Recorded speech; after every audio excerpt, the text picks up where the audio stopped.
Hello friends, Namaste, Assalamu alaikum and Sat Sri Akal. This is Mohit Kumar, an IAS aspirant and graduate of Delhi University.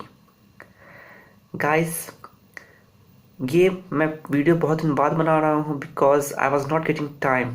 I was also actually busy in my preparation. बहुत सारे लोगों ने कहा कि sir या friend Hindi में ही बनाओ video. सो मैं अपनी तरफ से कोशिश कर रहा हूँ कि जो भी मटेरियल मैं बनाऊँ, जो अपलोड करूँ, उसे हिंदी और इंग्लिश दोनों में करूँ, उसे मैं बाइलिंगुअल रखूँ. सो ये जो पार्ट है बेसिकली ये ज्योग्राफी पार्ट 2 है.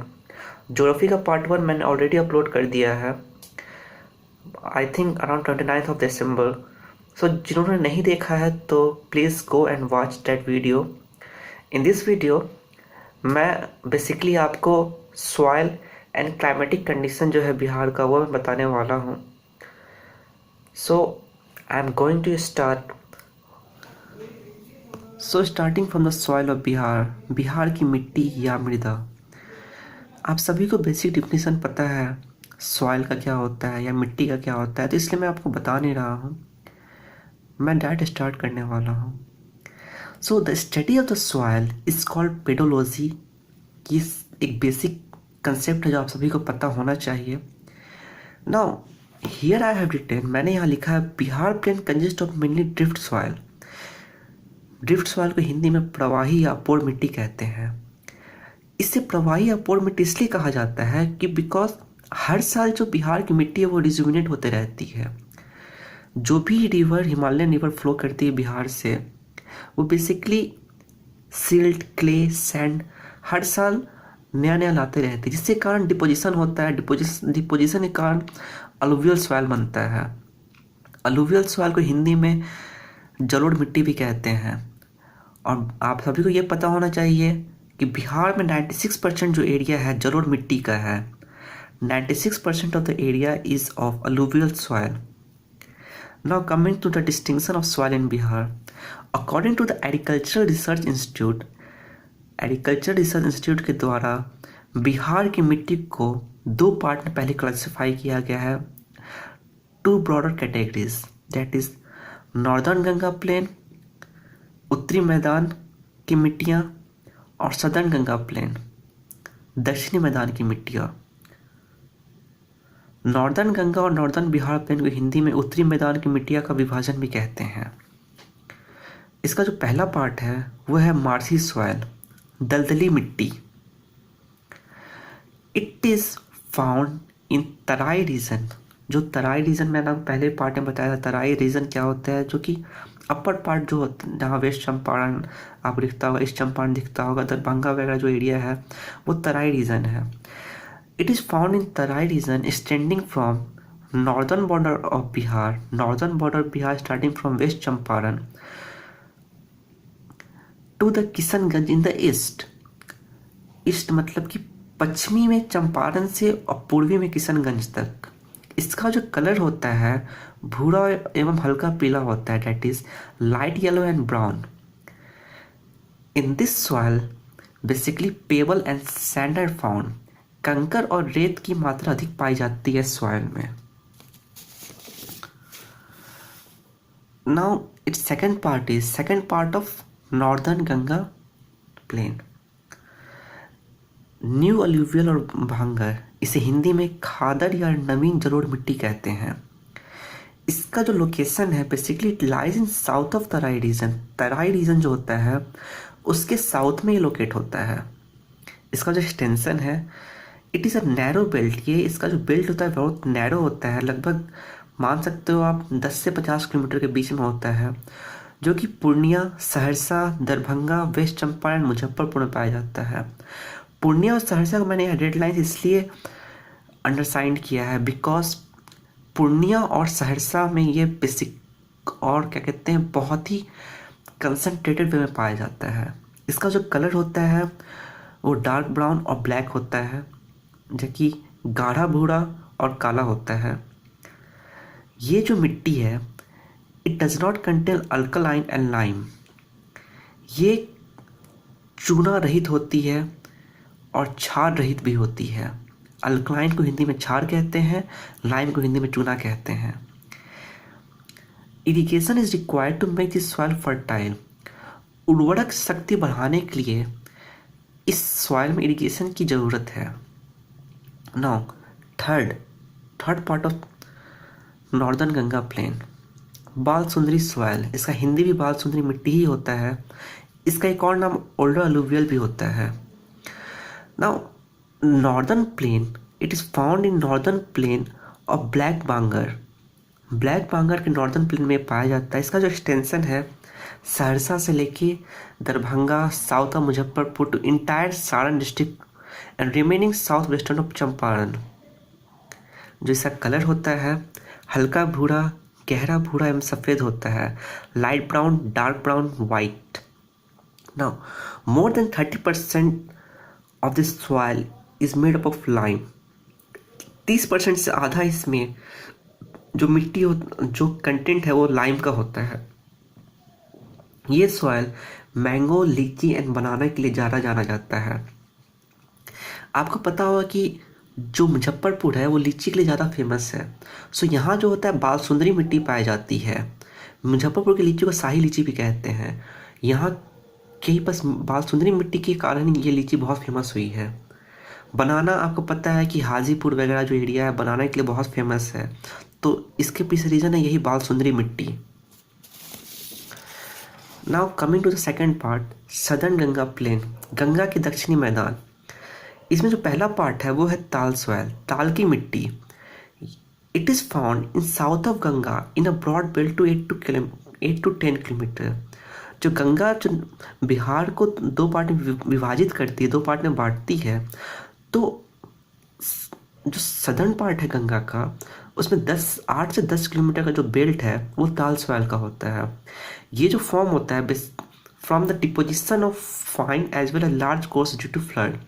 जब भी इस एरिया में फ्लड आता है तो फ्लड आने के बाद यहाँ पे वो जो सेडिमेंट्स लाते हैं, या तो फाइन सेडिमेंट्स हो या तो कोर्स सेडिमेंट हो, तो उनके बाद जो रेसिड्यू बढ़ जाते हैं फ्लड ख़त्म होने के बाद, तो वो जो सॉइल होते हैं, वो जो मटेरियल फॉर्म होता है उसे ताल मिट्टी कहते हैं। इनका जो रंग होता है घूसर रंग होता है। घुसर रंग की भारी मिट्टी भी इसे कहते हैं। It is heavy soil with grey colour. घुसर रंग को ग्रे कलर कहते हैं। ये जो सॉइल है बहुत फर्टाइल होता है। इसकी अत्यधिक उर्वर मिट्टी कहलाती है। ये बहुत ही ज़्यादा फर्टाइल है। रबी क्रॉप के लिए बहुत हेल्पफुल होता है। यहाँ बेसिकली वीट प्रोडक्शन बहुत ही हाई लेवल पे होता है। Coming to the second part, older alluvial और करेल कैवल सॉइल, पुरानी जलोढ़ या करेल कैवल मिट्टी। मैं आपको बता दूं जो करेल जो होता है, करेल ये मिक्सचर है heavy clay soil with older alluvial soil. करेल जो मिट्टी होती है इसका जो एक्सटेंशन है साउथ बिहार में रोहतास टू भागलपुर वाया औरंगाबाद, पटना, मुंगेर, जहानाबाद। करेल जो है ये इसमें क्षारीय गुण पाए जाते हैं। इसका जो कैरेक्टरिस्टिक्स होता है अल्कलाइन या बेसिस कह सकते हैं, अल्कलाइन कैरेक्टरिस्टिक्स होती है। और कैवल होती है वो क्षारीय, कैवल में क्षारीय व अम्लीय गुण संतुलित रूप में पाए जाते हैं। कैवल सॉइल में bases that is alkali and acid properties are found in balance amount. जो कलर होता है इसका भूरा और पीला होता है, ब्राउन एंड येलोइश होता है। It is highly porous. आपको ये याद रखना होगा, बिहार में पूछा जाता है सबसे ज़्यादा पोरस सॉइल क्या है, तो वह है अलुवियल, ओल्डर अलुवियल और कैरल केवल सॉइल। जल सोखने की क्षमता इसमें बहुत ज़्यादा होती है। उर्वरा शक्ति अत्यधिक होती है। ये भी बहुत फर्टाइल होता है। Now coming to the third part, that is Balthar soil. Balthar soil की हिंदी भी बलथर मिट्टी कहते हैं। ये बेसिकली नैरो बेल्ट है। नैरो बेल्ट को हिंदी में संकीर्ण विस्तार भी कहते हैं। Narrow belt of Balthar soil is found in area where the Chota Nagpur plateau starts near the southern boundary of Ganga plain। ये एक संकीर्ण विस्तार में पाया जाता है बलथर सॉइल। जहाँ से छोटा नागपुर प्लेटू साउथ बिहार में शुरू होता है जहाँ तक, वहीं पे ये पाया जाता है। इस सॉइल की जो पोरोसिटी है दैट इज़ जल सोखने की क्षमता बहुत ही कम है, बिकॉज आप देख सकते हैं यहाँ plenty of sand and pebbles पाए जाते हैं। Porosity of soil is less because of presence of plenty of sand and pebbles. इसमें रेत कंकर बहुत पाए जाते हैं, सो लेस पोरस है एंड हाईली परमिएबल है। ये वाटर पास को अलाउ करता है, वाटर की रिटेंशन कैपेसिटी इसकी बहुत ही कम है। इसकी जो कलर होती है पीली एवं लाल होती है, येलो एंड रेड। इसकी जो कैरेक्टरिस्टिक्स है अम्ल है, that is acid in characteristics. यहाँ जो मेन क्रॉप पाए जाते हैं मेज, तूर, ग्राम, ज्वार, बाजरा। Now soil is over, coming to climate of Bihar. Bihar की जलवायु। बिहार की जलवायु शुरू करने से पहले मैं आप सभी को बताऊंगा दोस्त, जो मैंने आपको बिहार की मिट्टी के बारे में बताया है उन सभी में जो भी पॉइंट्स मैंने लिखे पॉइंट इंपॉर्टेंट है, उससे आप उसका नोट्स खुद बना सकते हैं, या जो मैंने बताया है उसे आप नोट डाउन कर लो, बहुत हेल्पफुल होगा। Now coming to climate of Bihar. Bihar की जलवायु। Bihar experiences monsoon type of climate. Bihar में मानसूनी तथा कटिबंधीय जलवायु पाए जाते हैं। Factor affecting climate of Bihar. Location में बिहार की जलवायु को क्या क्या इफेक्ट करती है, कौन कौन से फैक्टर से इफेक्ट करते हैं। पहला तो इसका लोकेशन इन सब ट्रॉपिकल रीजन। उपोष्ण कटिबंधीय क्षेत्र में बिहार का पाए जाना। उपोष्ण कटिबंधीय को सब ट्रॉपिकल भी कहते हैं, बिकॉज वी नो बिहार का जो लैटिट्यूड है एक्सटेंशन 24 डिग्री 20 सेकेंड नॉर्थ से लेके 27 डिग्री 31 सेकेंड नॉर्थ, यहाँ आप देख सकते हैं। सेकेंड रीजन है Himalayan mountain in the north have significant bearing on distribution of monsoon. Monsoon जब बिहार में इंटर करता है ये बेसिकली हिमालयन माउंटेन के कारण बहुत ज़्यादा प्रवाहित होता है, इसको प्रवाह करती है Himalayan mountain. Bihar lies in the transition between the wetter portion of Bengal and drier portion of UP. जो बिहार का जो क्षेत्र है मैंने आपको पहले वीडियो में बताया था, बिहार के वेस्टर्न पार्ट में देखा जाए और ड्रायर पार्ट ऑफ यूपी है, ईस्टर्न पार्ट में देखा जाए तो वेटर पोर्शन ऑफ बंगाल है। बिहार के पूर्वी भाग में आर्द्र तथा पश्चिमी भाग में उर्द शुष्क जलवायु पाई जाती है, ये भी इसको इफेक्ट करता है। नाउ ये जो मैंने पॉइंट्स यहाँ नोट लिखे हुए हैं ये बहुत ही इम्पोर्टेंट, ये आपको नोट करना ही चाहिए। ये यूपीएससी पूछ चुकी है, सिविल सर्विस एग्ज़ाम पूछ चुकी है, ये आपके सीडीएस वगैरह में भी आ चुका है, सीएपीएफ में आ चुका है और स्टेट पीसीएस, राजस्थान पीसीएस वगैरह में पूछा जा चुका है, इसलिए मैंने इसे नोट डाउन किया यहाँ पे। According to some famous geographer and scientist, Bihar का जो लोकेशन है according to Koppen, Thornthwaite, Trewartha, ये बेसिकली 3 फेमस साइंटिस्ट हैं जो कि ज्योग्राफिकल पॉइंट ऑफ व्यू से बहुत ही सिग्निफिकेंट इन्हें माना जाता है। ये तीनों साइंटिस्ट ने सॉइल का क्लासिफिकेशन ऑल ओवर वर्ल्ड में किया। पहला कोपेन के अनुसार बिहार का जो लोकेशन है CW टाइप ऑफ क्लाइमेट है। Bihar CW type of climate, C जो है वार्म टेम्परेट कहते हैं, W जो है उसका मतलब विंटर में ड्राई, समर में रेनफॉल। हमें पता है कि बिहार एक मानसून क्लाइमेट के अंदर आता है जहाँ समर में रेनफॉल होती है, विंटर में ड्राई रहती है। सो ये CW type according to Koppen हो गया। थॉर्नविट के अनुसार CA-W type of climate. C यहाँ पे सब ह्यूमिड है, A- ट्रॉपिकल है और W जो है winter dry and summer rainfall, same जैसे कोपेन में था। त्रिवर्ता में A small m type climate, A जो है ट्रॉपिकल है, M जो है summer concentration of rainfall, like summer में रेनफॉल है और विंटर में रेनफॉल नहीं है। आपको जो सिम्बॉल ये याद रखने होंगे, जैसे ये AM है, CA-W, CA-W है, CW है, और ये सब का मतलब क्या है, ये बहुत इंपॉर्टेंट है, मैं इस पर टिक भी कर रहा हूँ, ये आपको याद रखना ही होगा।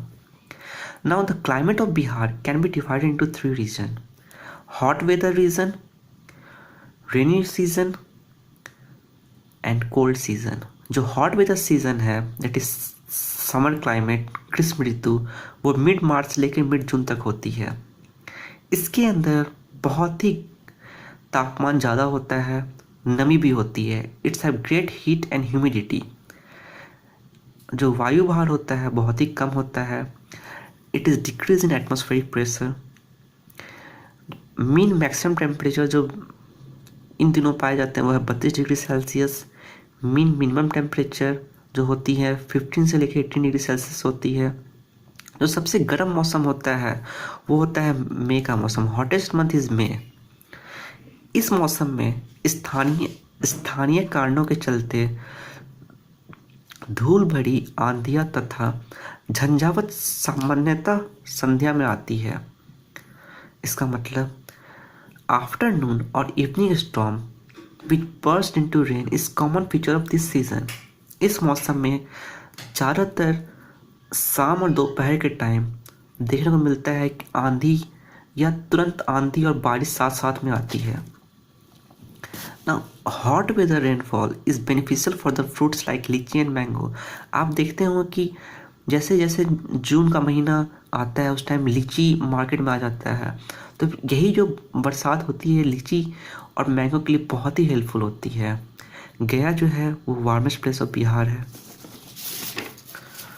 Second part is rainy season. It comes from mid June to mid October. इसे हिंदी में वर्षा ऋतु कहते हैं। ये सीज़न स्टार्ट होता है अराइवल ऑफ मानसून से। जैसे मानसून अराइव करता है दैट इज इन मिड जून और around 15 June monsoon starts in Bihar. So from that day rainy season also start. Month of July and August form the rainiest month of the year. तो जुलाई अगस्त का month होता है वो rainiest, सबसे ज़्यादा जो बारिश होती है जुलाई अगस्त के मौसम में होती है बिहार में। Even 70% of the annual rainfall जो है जुलाई अगस्त के ही महीने में होता है बिहार में। Rainfall is mainly due to south west monsoon. दक्षिणी पश्चिम जो मानसून के कारण ही बिहार में मैक्सिमम रेनफॉल होते हैं। Average rainfall of Bihar is 125 cm। ये एक डाटा आप याद रख सकते हैं ना। दक्षिणी पश्चिमी मानसून का प्रभाव बिहार में 15 अक्टूबर तक शिथिल हो जाता है, मतलब कमज़ोर हो जाता है, वापस होना शुरू होता है, तथा मंद गति से हवा विपरीत दिशा में बहने लगती है। जो विंड का डायरेक्शन है वो चेंज हो जाता है और साउथ वेस्ट से विंड पहले बह रही थी अब नॉर्थ ईस्ट से बहने लगती है। अगर विंड ऐसे बह रही थी तो विंड का डायरेक्शन अब ऐसे हो जाता है। इसे ही मानसून का लौटना या वापस कहते हैं, that is retreating of monsoon भी कहते हैं इसे। मैक्सिमम रेनफॉल जो होता है किशनगंज में होता है 160 से लेके 200 centimetre. Now the last but not least, the winter season, November to February. Winter season जब बिहार में शीत ऋतु जो होती है नवंबर टू फरवरी में होती है। इस सीज़न की जो विशेषताएं हैं, स्वच्छ आकाश, सहनीय सूर्य की मृदुल किरणें, सहनीय सूर्य की मृदुल किरणें पाई जाती हैं। मंद पछुआ पवन बहता है इसमें। शांत रात्रि तथा सुहानी सुबह शीत ऋतु की विशेषताएं हैं। सुहानी सुबह शीत ऋतु की विशेषताएं हैं। That is clear sky, mild intensity of sunrays, peaceful night are characteristics of winter season. A little rainfall takes place in winter season. बहुत ही कम वर्षा होती है विंटर सीजन है। वो बेसिकली नॉर्थ ईस्ट जो मानसून होते हैं, नॉर्थ ईस्ट जो विंड बहती है उसके कारण, which is due to cyclonic storm also and very important for rabi crop. ये यहाँ जो मैक्सिमम वर्षा जो विंटर में होती है साइक्लोनिक रेनफॉल के कारण होती है, जो कि रबी क्रॉप के लिए बहुत ज़्यादा इंपॉर्टेंट है। रबी क्रॉप डेट इज़ वीट के लिए बहुत इंपॉर्टेंट है। तो मीन एवरेज टेम्परेचर जो जनवरी का है 7.5 डिग्री सेल्सियस से लेके 10.5 डिग्री सेल्सियस है। जनवरी का महीना बिहार में सर्वाधिक ठंड का महीना कहा जाता है। सो फ्रेंड्स, ये जो है टॉपिक अभी ख़त्म हुआ। सो ज्योग्राफी का जो सेकंड पार्ट मैंने वीडियो बनाया, इसमें सॉइल और क्लाइमेटिक कंडीशन था, वो तो ख़त्म हो गया। आपको अगर लगता है कि कुछ और टॉपिक पे मैं वीडियो बनाऊं तो आप नीचे कमेंट सेक्शन में लिखते हैं। आपको अगर वीडियो पसंद आया हो तो लाइक करें, और मैं आप सबसे ये रिक्वेस्ट करूँगा जो भी ये वीडियो देखते हैं इस चैनल को सब्सक्राइब करें, बिकॉज फ्यूचर में कोई वीडियो अपलोड होता है तो आपको इसकी नोटिफिकेशन जाएगी, आपको उससे हेल्प होगा। और ये जो भी वीडियो अपलोड हो रहा है, ये ज्योग्राफी का वीडियो था, इससे पहले हिस्ट्री का वीडियो अपलोड हो चुका है एंशिएंट इंडिया को लेके। करंट अफेयर्स का एक पार्ट मैंने अपलोड किया है, बाकी जो पार्ट वो अपलोड करूँगा मैं। सो आपकी जो भी डिमांड्स हैं, आपको लगता है कि किसी पर्टिकुलर टॉपिक पे आप वीडियो चाहते हैं, आपको जो भी चीज़ की ज़रूरत लग रही है मटेरियल्स को लेके, जो भी आपको डाउट्स हो रहा है कि कुछ समझ में नहीं आ रहा है, कुछ बेसिक दिक्कतें आपको हो रही है, किसी चीज़ में फेस करने की पड़ रही है तैयारी करते वक्त, चाहे वो पीसीएस हो यूपीएससी हो, आप कांटेक्ट कर सकते हैं मेरे से। मैंने अपना ईमेल आईडी सबसे पहले दे रखा है आपको। सो आप वहाँ पर कांटेक्ट कर सकते हैं मेरे से। कोई भी दिक्कत फेस करो, एनी हाउ बेझिझक मेरे से कांटेक्ट करो, कि मैं भी एक स्टूडेंट हूँ आपकी तरह। So please like subscribe and comment on the channel अगर आपको पसंद आया हो तो। अगर कुछ कमी रहती हो तो वो भी आप हमें बताएं कि क्या कमी है। लास्टली, नमस्ते, अस्सलाम वालेकुम, सत श्री अकाल, ऑल द बेस्ट गाइस। बहुत कम दिन बचा, अच्छे से पढ़ो। Bye, good night.